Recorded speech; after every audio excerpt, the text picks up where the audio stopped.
لله نحمده ونستعينه ونستغفره ونؤمن به ونتوكل عليه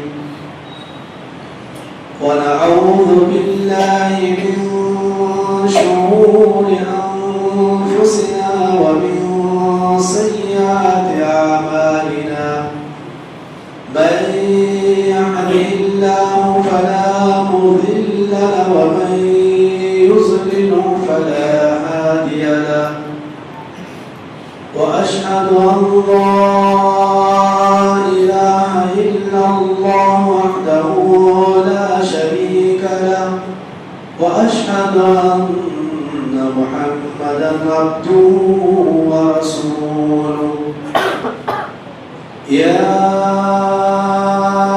أيها الذين آمنوا اتقوا الله حق تقاته ولا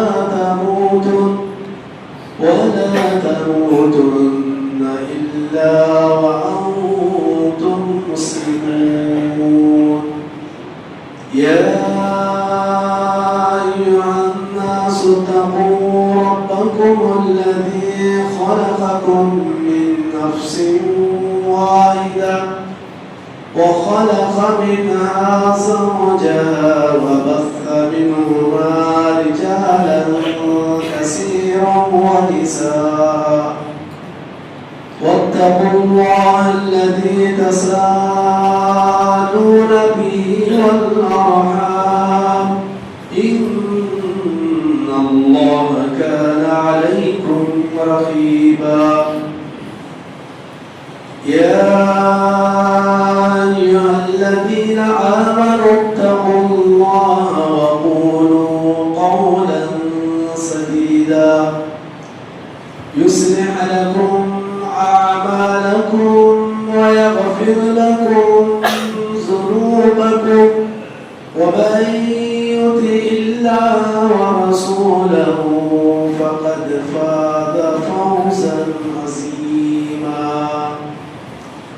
أما بعد فإن خير الحديث كتاب الله وخير الهدي هدي محمد صلى الله عليه وسلم وشر الأمور محدثاتها وكل محدثة بدعة وكل بدعة ضلالة وكل ضلالة في النار أعوذ بالله السميع العليم من الشيطان الرجيم بسم الله الرحمن الرحيم يمحو الله ما يشاء ويثبت وعنده أم الكتاب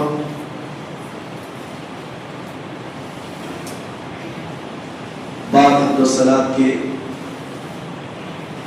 معزز حاضرین جمعہ پردہ نشین خواتین ملت خطبہ مسنہ کے بعد سورۃ الرعد کی آیت نمبر 39 پڑھی گئی. اس مناسبت سے آج کے خطبہ جمعہ کا موضوع ہے عمر میں زیادتی کے اسباب.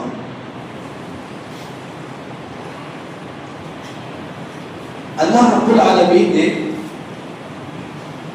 سورۃ الرعد کی آیت نمبر 39 میں ارشاد فرمایا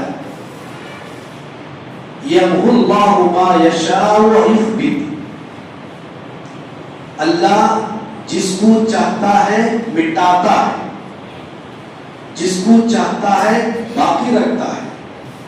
وَعِنْدَهُ أُمُّ الْكِتَابِ, اور اسی کے پاس ام الکتاب ہے یعنی لوح محفوظ ہے. اس آیت کریمہ کی تفسیر میں علی رضی اللہ تعالی عنہ فرماتے ہیں اللہ تعالیٰ کے پاس 2 کتابیں، یہ کتاب جسے ام الکتاب کہا جاتا ہے اس میں کچھ رد و بدل نہیں ہو سکتا، دوسری کتاب جو آسمان دنیا میں موجود ہے اس کتاب میں اللہ رب العالمین جو چاہتا ہے مٹاتا ہے، جو چاہتا ہے ثابت رکھتا ہے، باقی رکھتا ہے۔ یہی وجہ ہے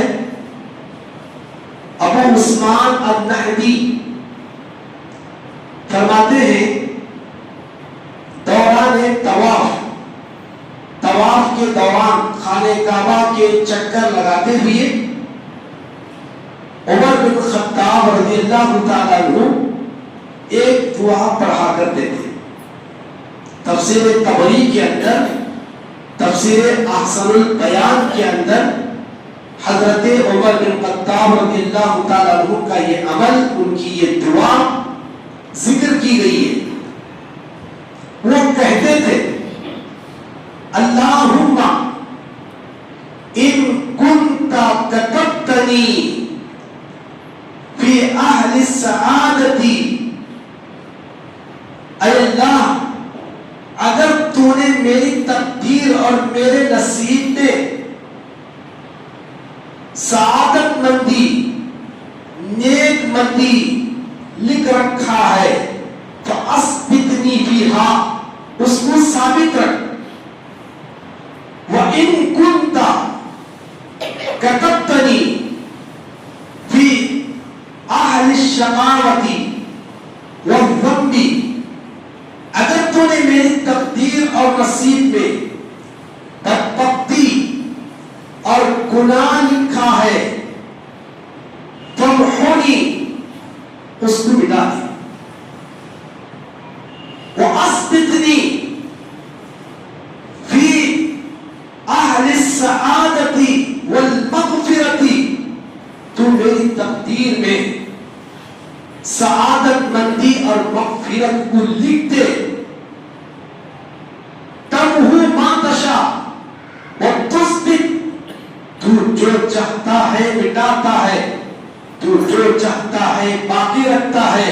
وَإِنَّكَ أُمُّ الْكِتَابِ، اور تیرے پاس ام الکتاب ہے۔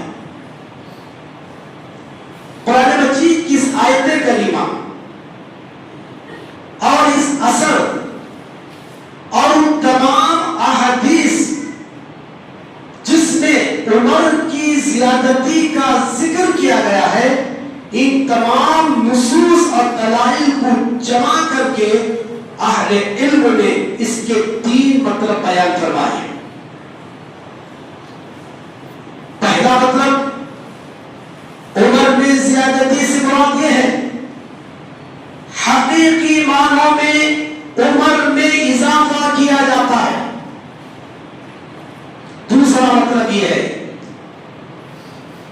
عمر میں زیادتی سے مراد یہ ہے اللہ تعالیٰ اس انسان کی، اس مسلمان کی عمر میں برکت رکھتا ہے، اور برکت اس طریقے سے ہوتی ہے اسے زندگی بھر نیکیوں کی، اعمال صالحہ اور اعمال خیر انجام دینے کی توفیق ملتی ہے۔ ہر چھوٹی بڑی نیکی بآسانی وہ اپنی زندگی میں دیتا چلا جاتا ہے، اور اس کے اوقات اور اس کی عمر کو اللہ تعالیٰ ضائع اور برباد ہونے سے بچا لیتا ہے۔ ایک تیسرا مطلب عمر کی زیادتی کا یہ بیان کیا ہے، ایک مسلمان مر جاتا ہے، مرنے کے باوجود سال ہاں سال تک دنیا والے لوگ اس کا ذکر خیر کرتے ہیں، اس کی اچھائیوں کو، اس کی خوبیوں اخلاق و کردار کو، اس کے علم و فضل کو، اس کے تقوی اور ورع کو لوگ یاد کرتے ہیں، دعائیں دیتے ہیں، ہر کسی کی زبان میں اس کا ذکر خیر ہوتا ہے۔ یہ مطلب ہے عمر میں زیادتی کا۔ یہی وجہ ہے شیخ الاسلام ابن تیمیہ رحمہ اللہ فرماتے ہیں انسان کی عمر دو طرح کی ہوتی ہے۔ ایک عمر مطلق، یعنی وہ عمر جو لوح محفوظ میں لکھی گئی ہے، اس کا علم اللہ کو ہے۔ اور دوسری عمر مقید، وہ عمر جو آسمان اول میں یا آسمان دنیا میں موجود کتاب کے اندر لکھی ہوئی ہے، اور اللہ کے حکم سے اس میں کمی و زیادتی ہوا کرتی ہے۔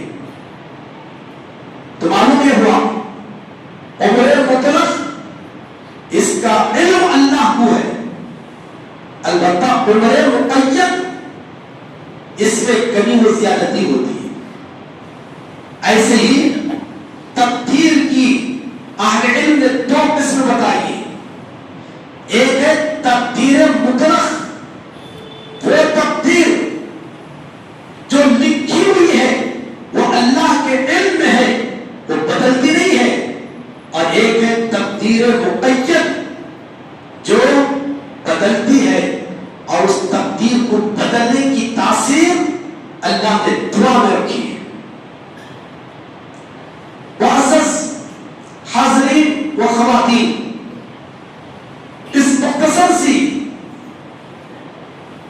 تمہیدی کلمات کے بعد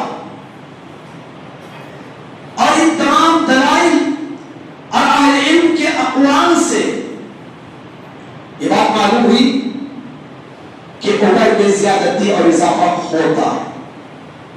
اسباب کیا ہے؟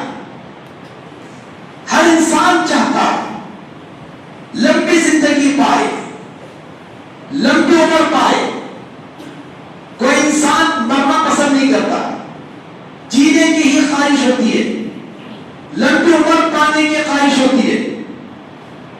عمر میں زیادتی، عمر میں خیر و برکت میں اور آپ چاہتے ہیں، تو کیا اسباب ہیں، کیا عوامل ہیں جسے ہمیں اپنانا چاہیے؟ آئیے ہم ان اسباب کو دیکھتے ہیں۔ لوگ اپنی ہیلتھ کو بنانے کے لیے، اپنی صحت کو بنانے کے لیے، لمبی دیر تک جینے کے لیے کیا کیا طریقے اختیار نہیں کیے ہیں۔ کوئی واکنگ کرتا ہے، کوئی یوگا کرتا ہے، کوئی جم کرتا ہے، کوئی فروٹ کھاتا ہے، کوئی جو ہے پھل کھاتا ہے، کوئی اور طریقہ اختیار کرتا ہے۔ اچھی بات ہے، صحت کا خیال رکھیں، لیکن ان ظاہری اسباب کے علاوہ شرعی جو اسباب، شرعی جو عوامل قرآن اور حدیث میں بتائے گئے عمر کی زیادتی کے، اس کو ہمیں سیکھنا اور اپنانا چاہیے۔ آئیے میں انشاءاللہ آج کی خطبہ جمعہ میں قرآن و حدیث کی روشنی میں چند اسباب آپ کے ساتھ ذکر کرنا چاہتا ہوں۔ پہلا، دوسرا، تیسرا، یہ تین اسباب جو تین آیتوں میں بیان کیے گئے وہ ہے ایمان، تقوی، اعمال صالحہ۔ یہ تین چیزیں، ایمان سب سے عظیم دولت، اس سے بڑھ کر کوئی دولت ہو ہی نہیں سکتی۔ ایمان، اس کے بعد تقوی،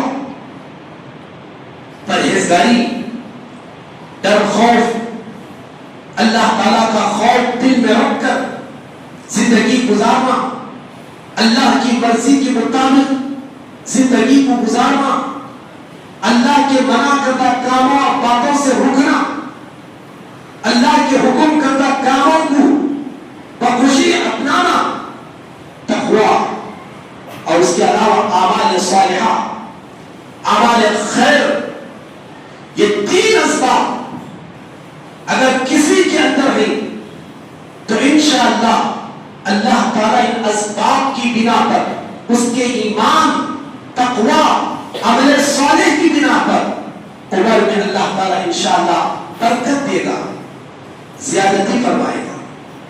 دلیل کیا ہے؟ سورہ نور آیت نمبر 2 سے 4 تک آپ پڑھیے۔ سورہ نور نام سے ہی پتا چل رہا ہے کہ حضرت نوح علیہ السلام کے نام پر اس سورت کا نام رکھا گیا، اور حضرت نوح علیہ السلام کی دعوت اور آپ کی دعوت کے مختلف اسلوب اور انداز کو اس سورت کے اندر بیان کیا گیا ہے کہ حضرت نوح علیہ السلام نے جو سب سے پہلے رسول اس دنیا کے، انہوں نے اپنی قوم کو کس کس طریقے سے، ناحیے سے، کس کس انداز اور اسلوب سے دعوت توحید دی۔ 1 سال نہیں، 2 سال نہیں، 50 سال نہیں، 100 سال نہیں، سورہ عنکبوت کی آیت کی مطابق 950 سال، 950 سال ان کی جو دعوت انہی 3 چیزوں پر، ایمان، تقوی، اطاعت، اللہ تعالیٰ نے پورا نقشہ حضرت نوح علیہ السلام کی دعوت کا اس سورہ نوح کے اندر کھینچا ہے۔ آئیے اللہ رب العالمین نے فرمایا قال یا قوم انی لکم نذیر مبین، کہا حضرت نوح علیہ السلام نے اپنے قوم سے میں تمہارے لیے کھلم کھلا ڈرانے والا ہوں، نذیر مبین۔ اس سے انہوں نے اپنی نبوت کا اعلان کیا۔ جو نبی رسول دنیا میں آتے ہیں سب سے پہلے وہ خود اپنی نبوت اور رسالت پر ایمان لاتے، وہ خود اس کتاب پر پہلے ایمان لاتے جو کتاب کے، جو صحیفہ کے، جو شریعت کے ان پر نازل کی جاتی ہے، اور پھر اپنے قوم کو دعوت دیتے۔ حضرت نوح علیہ السلام نے اپنی نبوت کا اعلان اس آیت میں کیا، اور آگے جو میسج دیا، جو پیغام دیا اپنے قوم کو، وہ یہی تھا۔ 3 باتیں آپ نے بتائی، ان اعبدوا اللہ واتقوہ واطیعون، اللہ کی عبادت کرو۔ ان کی قوم کس کی عبادت کرتی تھی؟ بتوں کی، اپنے ہی ہاتھوں بنائے بتوں کی پوجا کرتی تھی۔ تو حضرت نوح نے کہا اللہ کی عبادت کرو، بتوں کی عبادت نہ کرو، واتقوہ، اسی سے ڈرو، ان بتوں سے نہ ڈرو۔ یہ بت جو نہ بول سکتے، نہ سن سکتے، جو نہ حرکت کر سکتے، جو نہ تمہارے کام اور مدد کو آ سکتے، یہ کچھ نہیں کر سکتے، تمہارا کچھ بگاڑ نہیں سکتے۔ اللہ سے ڈرو، واطیعون، اور اس معاملے میں میری اطاعت کرو، میرا کہنا مانو، اسی لیے تمہارے لیے بنائی ہے۔ آگے ان تینوں اعمال کا نتیجہ، رزلٹ بیان کیا، فائدہ بتایا کیا ہوگا۔ یغفر لکم من ذنوبکم، اللہ تمہارے گناہوں کو معاف کر دے گا۔ وَيُؤَخِّرُكُمْ إِلَىٰ أَجَلٍ مُّسَمًّى، اور ایک وقت مقررہ تک تمہیں مہلت دے گا۔ إِنَّ أَجَلَ اللَّهِ لَا يُؤَخَّرُ، جب اللہ کا وقت مقررہ آتا ہے وہ ٹالا نہیں جاتا، وہ مؤخر نہیں کیا جاتا۔ لَوْ كُنتُمْ تَعْلَمُونَ، اگر تم جانو۔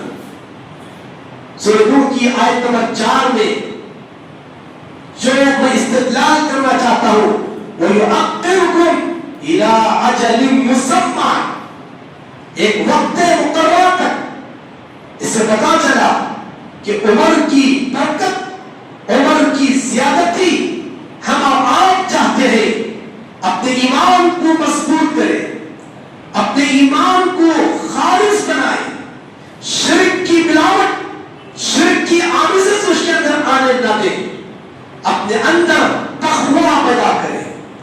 تقوی کا مقام دل ہے، تقوی دکھانے کی چیز نہیں، تقوی بتانے کی چیز نہیں، تقوی کا تعلق دل سے ہوتا ہے۔ اپنے اندر تقوی پیدا کرے اور اعمال صالحہ کو انجام دے۔ کوئی نیکی کو معمولی اور حقیر نہ سمجھے، جو بھی نیکی کمانے کا موقع ہاتھ آئے اسے ہاتھ سے جانے نہ دے، موقع کا بھرپور فائدہ اٹھائے اور اپنی زندگی کو غنیمت جانے اور اپنی موت آنے تک اعمال صالحہ کا جو توشہ ہم تیار کر سکتے ہیں کر لے۔ یہ 3 اعمال ہیں، انشاءاللہ اس کے ذریعے سے عمر میں برکت بھی ہوگی، عمر میں زیادتی بھی ہوگی۔ چوتھا سبب، والدین کے ساتھ حسن سلوک کرنا۔ والدین اللہ کی نعمتوں میں سے عظیم نعمت ہے۔ والدین کی قدر کیا ہوتی ہے، والدین کی نعمت کیا ہوتی ہے؟ ذرا ان سے پوچھو جن کے ماں باپ نہیں ہیں، یا دونوں میں سے کوئی ایک بھی نہیں ہے۔ اگر آپ کے ماں باپ زندہ ہیں، آپ خوش نصیب ہیں، گویا آپ کے ہاتھوں میں جنت کی ٹکٹ ہے۔ آپ ان کی خدمت کر کے، آپ ان کی اطاعت کر کے، آپ ان کے ساتھ حسن سلوک کر کے، آپ ان کے بڑھاپے میں لاٹھی اور سہارا بن کر آپ انشاءاللہ جنت کو پا سکتے ہیں، جنت کے مستحق بن سکتے ہیں۔ والدین کے ساتھ حسن سلوک کرنا یہ عمر کی زیادتی اور عمر کی برکت کا ایک نتیجہ اور ذریعہ ہے۔ اللہ رب العالمین نے بالخصوص بوڑھے والدین کا مقام و مرتبہ بتاتے ہوئے ان کے ساتھ حسن سلوک سے کیسے پیش آنا اس کا تذکرہ کیا۔ سورہ بنی اسرائیل کی آیت نمبر 23 اور 24 پڑھیے۔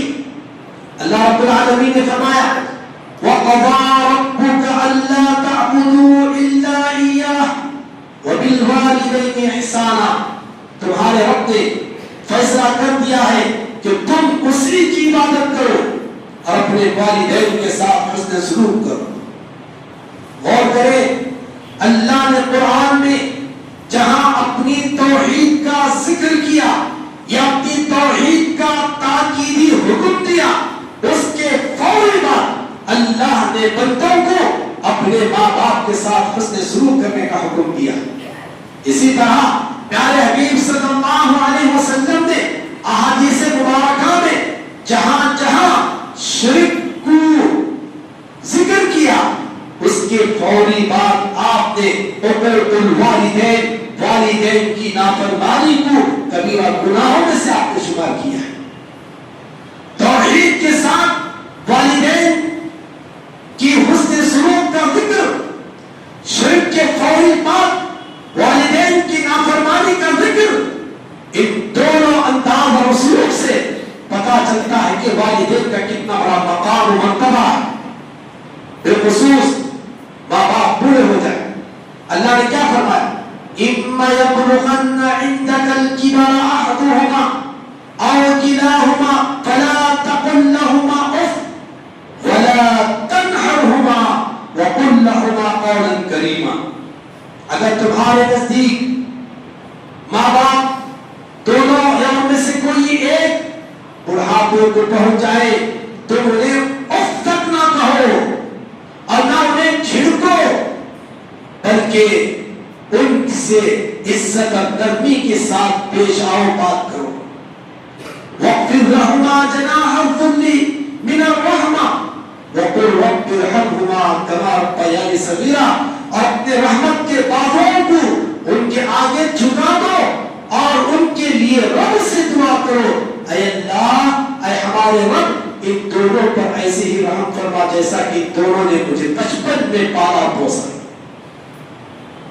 ماں باپ کے ساتھ بالخصوص بڑھاپے میں کس طریقے سے پیش آنا چاہیے کیا ان کا ادب ہے، کیا ان کا مقام ہے، کیا ان کا مرتبہ ہے، ان کے ساتھ حسن سلوک کیسے کرنا چاہیے، ان دو آیتوں میں اللہ تعالیٰ نے سب کچھ سکھا دیا ہے، بتا دیا ہے۔ ان آیتوں کو پڑھیں، ادب سیکھیں اور اپنے والدین کے ساتھ حسن سلوک کریں۔ اللہ نے یہ نہیں کہا کہ ان کے حقوق ادا کریں، حقوق تو بہت سارے ہیں اولاد پر، اولاد پر ماں باپ کے حقوق ادا کرنا واجب ہے، لیکن اللہ نے حسن سلوک کہا، حسن سلوک میں ان کے حقوق بھی آئے ہیں۔ والدین اگر آپ ان کو بڑھاپے میں پائے، قدر کریں، عزت کریں، خدمت کریں، ان کی دیکھ بھال کریں، ذرا بھی آپ ان کی خدمت میں اپنی ناراضی کا اظہار نہ کریں، تو پھر یہ ایسا عمل ہے کہ اللہ کے نبی علیہ السلام نے عمر اور رزق دونوں میں زیادتی کی، آپ نے بشارت دی ہے۔ مستد احمد کی صحیح روایت، پیارے نبی صلی اللہ علیہ وسلم نے فرمایا، من احب ان یؤت له فی عمری، جس کو یہ بات پسند ہو کہ اس کی عمر میں زیادتی ہو، وَيُنْسَ لَهُ فِي رِزْقِ، اور اس کے رزق میں کشادگی ہو، فَلْيَبَرَّ وَالِدَيْهِ، اسے چاہیے کہ اپنے والدین کے ساتھ حسن سلوک کرے۔ والدین کے ساتھ حسن سلوک کرنے کا یہ فائدہ ہے کہ اللہ تعالیٰ عمر میں زیادتی فرماتا ہے، رزق میں برکت عطا فرماتا ہے۔ اور ہم میں سے کون ہے جو یہ نہیں چاہتے میری روزی روٹی میں برکت ہو، میری عمر میں زیادتی اور اضافہ ہو؟ اگر ہم چاہتے ہیں رزق میں برکت، عمر میں برکت، تو پھر والدین کے ساتھ حسن سلوک کریں۔ مگر افسوس، آج ہمیں ماں باپ کے ساتھ ہوتا ہوا سوتیلا سلوک دیکھ کر افسوس ہوتا ہے۔ اکیلے ماں باپ 10 بچوں کو پالتے پوستے ہیں، پڑھاتے ہیں، شادی کرتے ہیں، 10 بچے مل کر اکیلے بوڑھے ماں باپ کو سنبھال نہیں سکتے الا ماشاء اللہ۔ یہی وجہ ہے آج اولڈ ایج ہوم بنے ہوئے ہیں جہاں پر بوڑھے ماں باپ کو لے جا کر رکھا جاتا ہے۔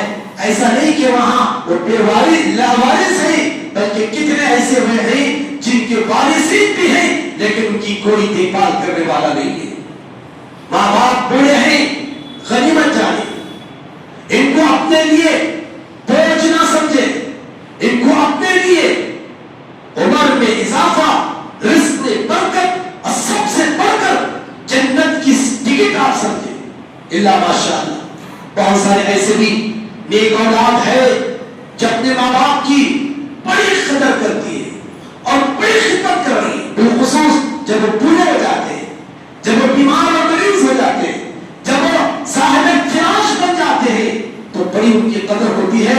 لہذا والدین کی قدر کرے، والدین کی قدر، ان کے ساتھ حسن سلوک کرنے میں رزق میں برکت، عمر میں زیادتی ہوگی۔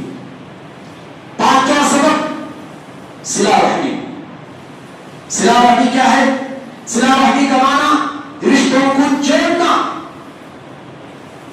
قرآن نے ہمیں رشتوں کو جوڑنے کی تعلیم دی ہے، احادیث مبارکہ میں رشتوں کو نبھانے کی تاکید کی گئی ہے۔ رشتوں کو جوڑنا اسی کو کہتے ہیں صلہ رحمی۔ ہم کیا سمجھتے ہیں؟ جو ہمارے گھر آتا جاتا ہو ہم بھی اس کے ساتھ آنا جانا رکھیں گے، جو ہمارے ساتھ ملتا جلتا ہو ہم بھی اس کے ساتھ میل جول رکھیں گے، جو ہم سے سلام کلام کرتا ہو ہم بھی اس کے ساتھ سلام کلام کو باقی رکھیں گے، جو ہمارے ساتھ اچھا برتاؤ کرتا ہو ہم بھی اس کے ساتھ اچھا برتاؤ کریں گے۔ کہ اسی کا نام صلہ رحمی ہے؟ یہ ہرگز صلہ رحمی نہیں ہے۔ صلہ رحمی کمال درجے کی تو یہ ہے جو ہم سے دور ہو ہم ان سے قریب ہو، جو ہم سے دوری اختیار کرے ہم ان سے نزدیکی اختیار کریں، جو ہم سے سلام اور کلام کو بند کرے ہم آگے بڑھ کر ان سے سلام اور کلام کو جاری کریں، جو ہمارے سے منہ موڑنا چاہتے ہیں ہم ان سے آگے بڑھ کر اپنا رشتہ جوڑے، اسی کو کہتے ہیں صلہ رحمی۔ پیارے نبی صلی اللہ علیہ وسلم نے فرمایا، صحیح بخاری اور مسلم کی روایت ہے، من سرہ ان یبسط له فی عمری اور ينزل له في رزقه فليصل رحمه۔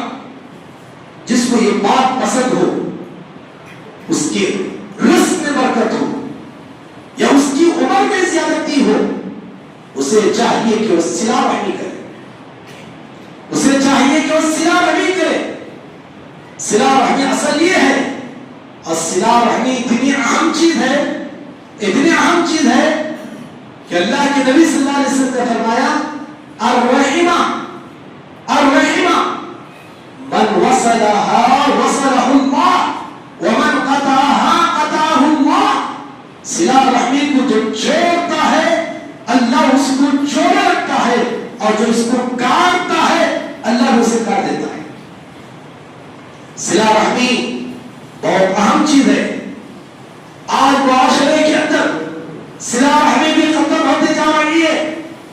معمولی معمولی باتوں کو، چھوٹی چھوٹی باتوں کو ہیرا بہانہ بنا کر بھائیوں میں، بہنوں میں، رشتہ داروں میں، اپنوں میں دوریاں، نفرتیں، کدورتیں، عداوتیں، دشمنیاں بڑھتی جا رہی ہیں.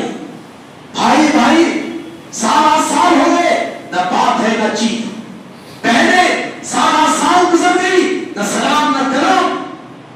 ایک ماں باپ کی اولاد، مسئلہ کوئی بھی ہو سکتا ہے، غلط فہمی ہو سکتی ہے، کوئی بات ہو سکتی ہے، کوئی جائیداد کا مسئلہ ہو سکتا ہے، لیکن ہیرے بہانوں کے ذریعے آج صلہ رحمی کے بجائے قطع رحمی کا معاملہ زوروں پر. اسلام نے جتنا زور صلہ رحمی پر دیا اتنا ہی ہم اس کو کاٹ رہے. پیارے نبی صلی اللہ علیہ وسلم نے فرمایا لا يدخل الجنة قاطع رحم. رشتے کو کاٹنے والا، ناطے کو توڑنے والا وہ جنت میں داخل نہیں ہو سکتا. اندازہ لگائیے، وہ جنت میں داخل نہیں ہو سکتا. اسی لیے پیارے حبیب صلی اللہ علیہ وسلم کی اس حدیث اور فرمان کو ہمیشہ یاد رکھیں. ہم چاہتے ہیں ہمارے رزق میں برکت ہو، ہم چاہتے ہیں ہمارے عمر میں اضافہ اور برکت ہو، صلہ رحمی کرے. آج سے ہی تہیا اور عہد کر کے اٹھے. ہمارے جن رشتہ داروں سے جو تلخیاں، جو دوریاں ہیں، آج سے انشاءاللہ ہم ختم کر دیں گے. ہم دوریوں کو خرمتوں میں بدل دیں گے، ہم نفرتوں کو محبتوں میں بدل دیں گے، ہم رشتے کو باقی رکھیں گے.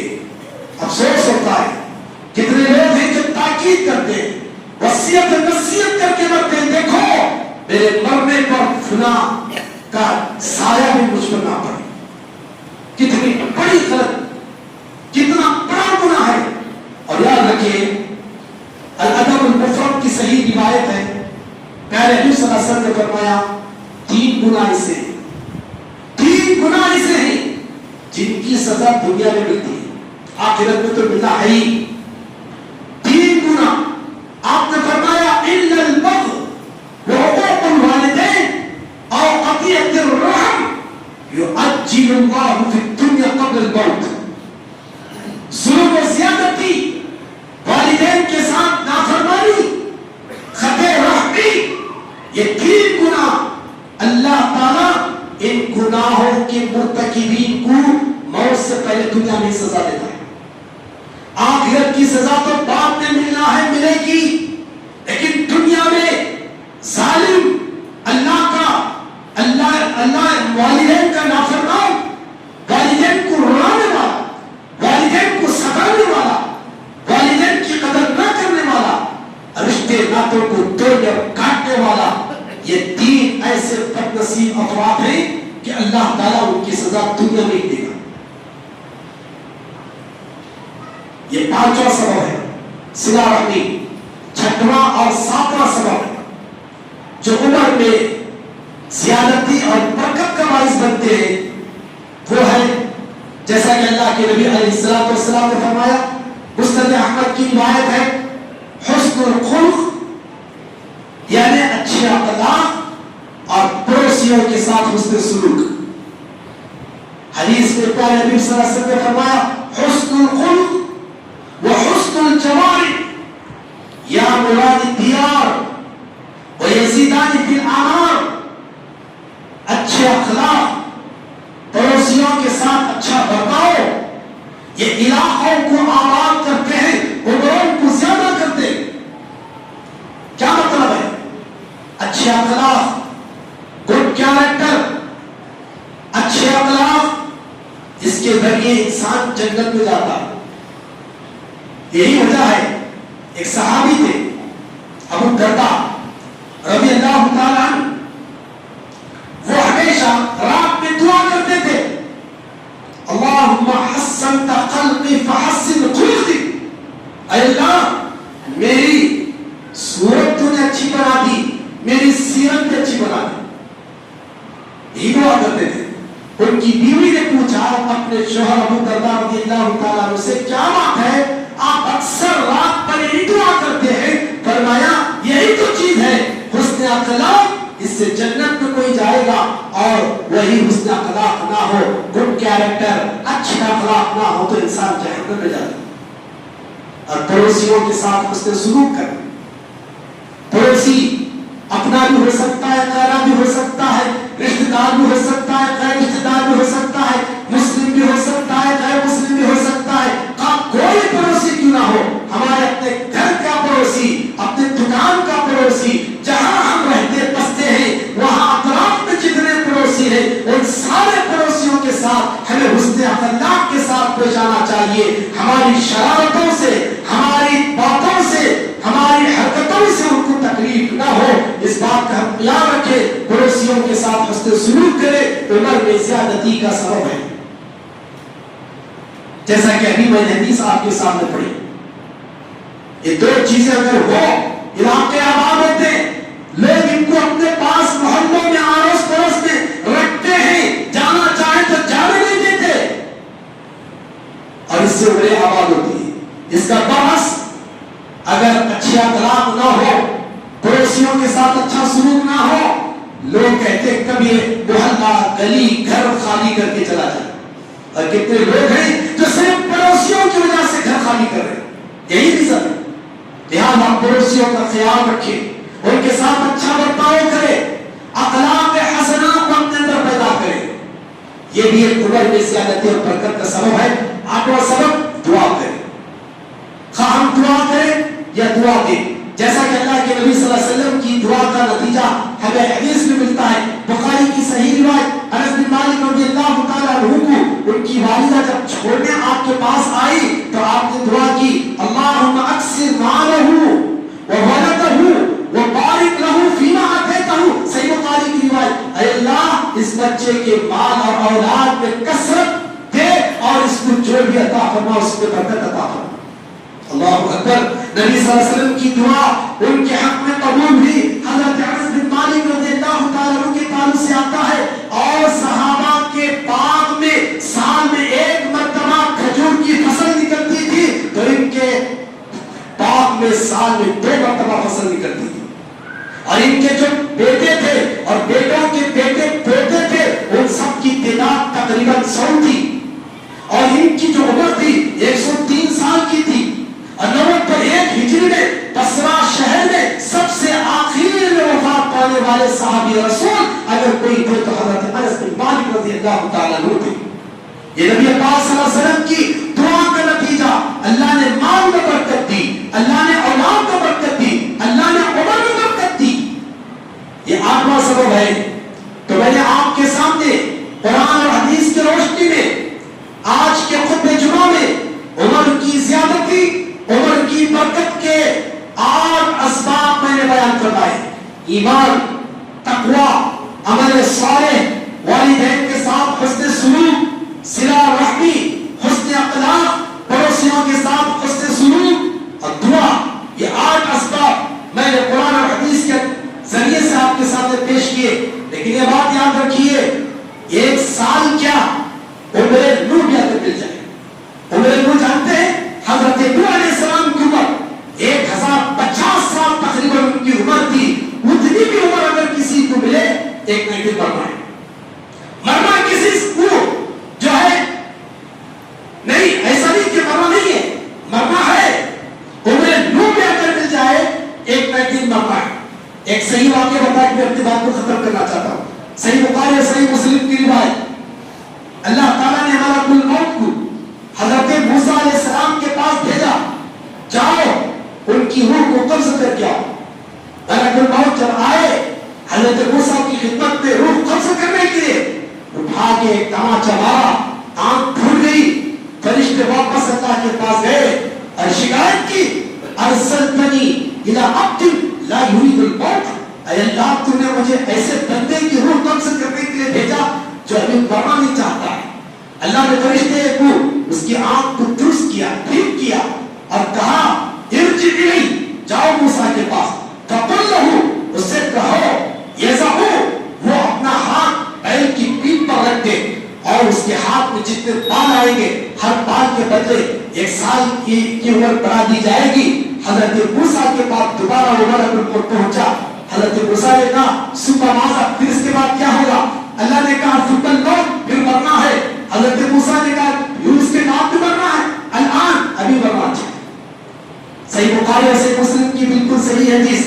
اس سے معلوم ہوا کہ ہم کو 100 سال نہیں، 200 سال نہیں، عمر نو بھی مل جائے، مرنا ہے۔ مرنا جب یقینی ہے تو اپنی زندگی کو غنیمت جانے، اپنی زندگی کو غنیمت جانے، اور جو موقع ملا ہے زندگی میں اس کا بھرپور فائدہ اٹھاتے ہوئے ذکر، اذکار، عبادت، تلاوت، اطاعت، فرما برداری، اعمال صالحہ اور اعمال خیر کے ذریعے سے ہم اپنی زندگی کو خیر و برکت کا ذریعہ بنا کر آخرت کی تیاری ہم کر سکتے ہیں۔ اللہ رب العالمین سے دعا گو ہوں اللہ تعالیٰ ہم تمام کو اس پیغام کو سمجھ کر اپنی زندگیوں کو غنیمت جاننے اور آخرت کی تیاری کرنے کے لیے توفیق عطا فرمائے۔ آمین و آخر دعوانا الحمد